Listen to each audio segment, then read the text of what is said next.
दूसरे धर्म के धार्मिक आयोजनों पे अभी कुंभ में 7,500 करोड़ रुपए खर्च किया आपने। आप रविदास जयंती पे कितना खर्च करेंगे?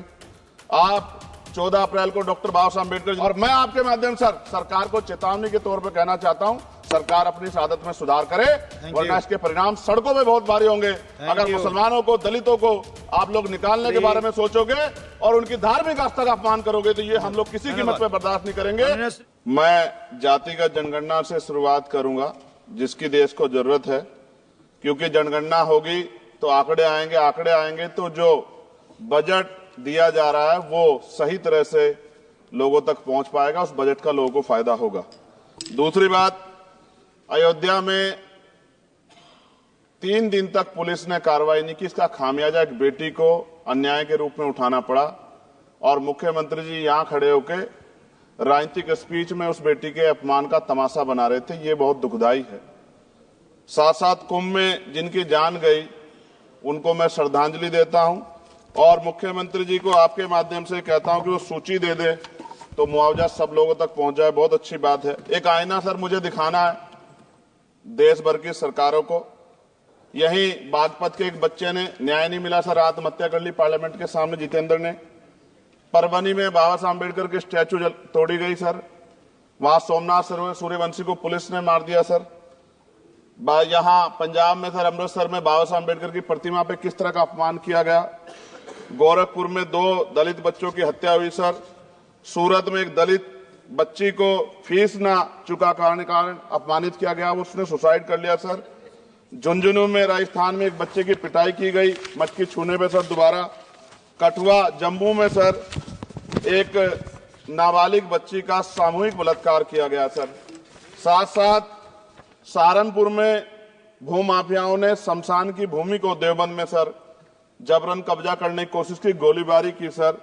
आजमगढ़ में सूरज की हत्या सर हो गई है और पुलिस बचाने काम करे अपराधियों को। सर SC ST को पहले जमीन मिलती थी पट्टों के रूप में, कई सरकार ने दी। उन जमीनों को पहले तो दबंगों ने कब्जा के रखा और अब उन जमीनों को सरकार भी छीन रही है सर। शहर में रहने वालों को SC ST को आवासीय पट्टे दिए जाने चाहिए। आजादी के 75 साल भी घर नहीं है, बाद भी SC ST के बच्चों को जो स्कॉलरशिप दी जाती थी, केंद्र और राज्य का आपसे विवाद है कि 60% आप दोगे, 40 हम देंगे। इस चक्कर में कई बार स्कॉलरशिप सब नहीं समय पहुंचती, मानसिक प्रताड़ना होती है, स्कूल परेशान करते हैं, कॉलेज। इसलिए मेरी राय है सर कि 0 बैलेंस पे उन बच्चों का एडमिशन कराया जाए। जब सरकार कुछ करना चाहती तो बच्चों को फायदा हो जाए। और देश भर में सर बहुत सारे छात्रावास बने हैं, लेकिन उन छात्रावास की स्थिति ऐसी है जर्जर, जैसे हमारे स्कूलों की है। इन छात्रावास का जीर्णोद्धार करा जाए, उनकी रख रखाव का ख्याल रखा जाए, क्योंकि यहाँ देश का भविष्य तैयार हो रहा है। और ऐसी हालात सर स्कूलों की है, स्कूलों के हालात आप देश भर में, मैं उत्तर प्रदेश से आता हूं, जाके देखोगे नगीना क्षेत्र में सर अगर स्कूल गिर जाएगा किस दिन बहुत बड़ा हादसा हो जाएगा, कोई पूछने वाला नहीं है सर। बात OBC समुदाय की जाए सर, OBC समुदाय को वक्त आ गया है कि विधानसभा और लोकसभा में आरक्षण जो है सर मिलना चाहिए, जो उनकी पर्याप्त संख्या यहाँ लोकसभा में और सभी स्टेटों की विधानसभा में आ पाए, जो सामाजिक समानता की दिशा में जरूरी कदम है। OBC को भी SC ST की तरह सर प्रमोशन रिजर्वेशन मिले। OBC आरक्षण में जोड़ा गया सर असंवैधानिक है, क्रीमी लेयर उसको खत्म किया जाए। सरकारी स्वायत्त संस्थानों में भी सरकारी विभागों के समतुल्य पदों को चिन्हित किया जाए तथा उनकी समतुल्यता स्थापित की जाए, ताकि इन संस्थानों में कार्यरत OBC कर्मचारियों के बच्चों को भी आरक्षण का लाभ मिल जाए। सर पत्रकार सुरक्षित नहीं है। पत्रकार मुकेश चंद्राकर की सर भ्रष्टाचार के खिलाफ आवाज उठाने पर हत्या की गई सर। कौन पत्रकार ईमानदार से पत्रकारिता करेगा? किसानों को MSP की कोई लीगल गारंटी नहीं। एक बड़े किसान हैं दल्लेवाल जी, 69 दिन से सर जीवन और मौत के बीच आमरण अनशन पे हैं। क्या अब तक किसी दिन उनकी जान चल जाए? सरकार को संज्ञान लेना चाहिए।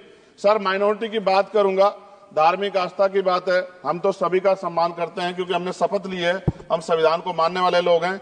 लेकिन सर बड़ौत में भगवान आदित्यनाथ निर्वाण लड्डू पर्व के दौरान दुर्घटना हुई, 8 लोगों की जान चली गई, श्रद्धालुओं की, 75 घायल है, सरकार ने संज्ञान नहीं लिया। अयोध्या की तरह उनको मुआवजा दे देते तो उनके मन में भी जो माइनॉरिटी है पीड़ा जो है वो खत्म हो जाती। न्यायालय द्वारा पारित आदेश के बावजूद जैन समाज को जैन महातीर्थ गिरनार जूनागढ़ गुजरात पे पूजा करने रोका जाए, जो उनके मौलिक अधिकार का उल्लंघन है सर। बरेली में सार्वजनिक रूप से हजरत पैगंबर मोहम्मद साहब के खिलाफ सार्वजनिक अपमानित गाने चलाए गए। क्या सर मुसलमानों की धार्मिक आस्था का सम्मान नहीं होना चाहिए? उनका भी तो आजादी में योगदान है। और इनको अपराधियों किसका संरक्षण की खुलेआम इतने इस तरह गाने बजा के अपमानित कर रहे हैं। संभल की हिंसा में सर 74 लोगों की गिरफ्तारी हुई है और वहां के मुस्लिम डर के साए में है। सरकार बेगुनाहों की गिरफ्तारी बंद करे।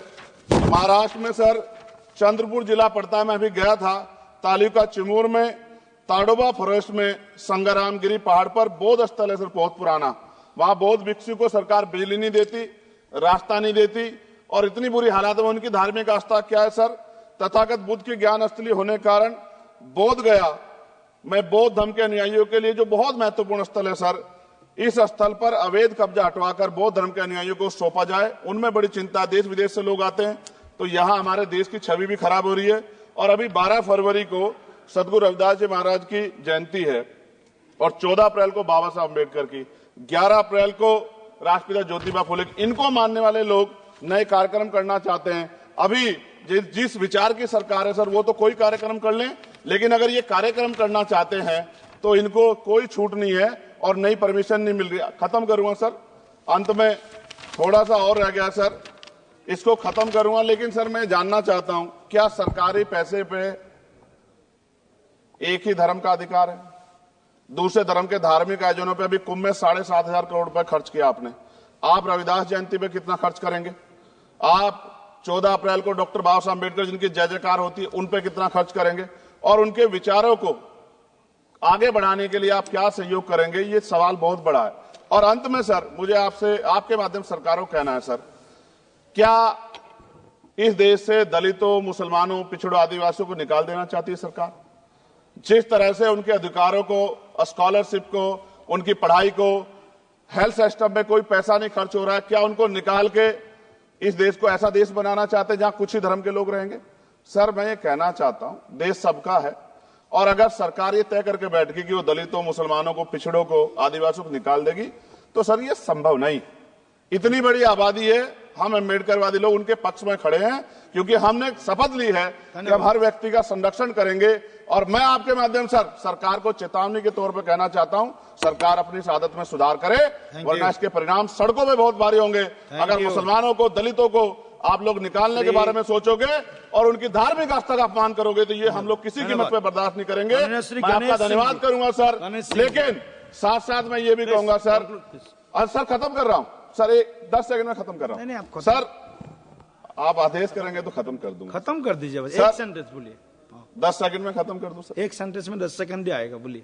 सर मैं बस ये कहना चाहता हूं कि सरकार सभी का ध्यान रखे और उनमें भी गरीबों का ज्यादा ध्यान रखे, क्योंकि सर अभी जेब कटाई हुई, 2800 रुपए का टिकट है सर इलाहाबाद का, 56,000 रुपए का था सर। मैंने मंत्री जी से कहा, तब जाके उन्होंने संज्ञान लिया, तब आधे रेट हुए। इसलिए कह रहा हूं, धर्म के नाम पे धंधा और लूट नहीं होनी चाहिए सर, इसकी जिम्मेदारी सरकार की। धन्यवाद।